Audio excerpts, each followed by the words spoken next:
kemi 10 ditë që kemi marrë informacionin që aktiviteti dhe recitali i Bujar Xhamilit do bëhet në Shkodër dhe me kërkesën edhe të vetë Bujar Xhamilit do të zhvillohet tek stadiumi Loro Buriqi.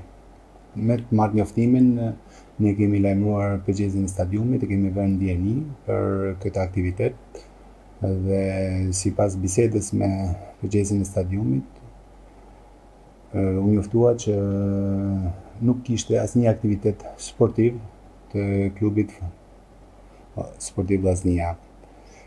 Pastaj me një telefonat që zhvillua me presidentin e Vllaznisë, ngriti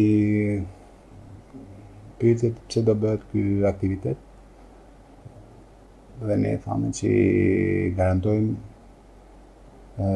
që fusha sportive, fusha e barit tek stadiumi Loro Buriqi nuk do preket.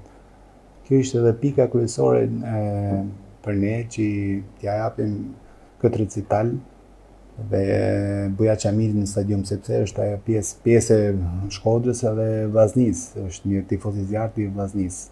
Prandaj edhe ne u mobilizuam që këtë recital ta zhvilloj tek stadiumi Loro Buriqi dhe pretendimet e Alban Xhaferit nuk janë të vërteta sepse ne kemi njoftuar më parë.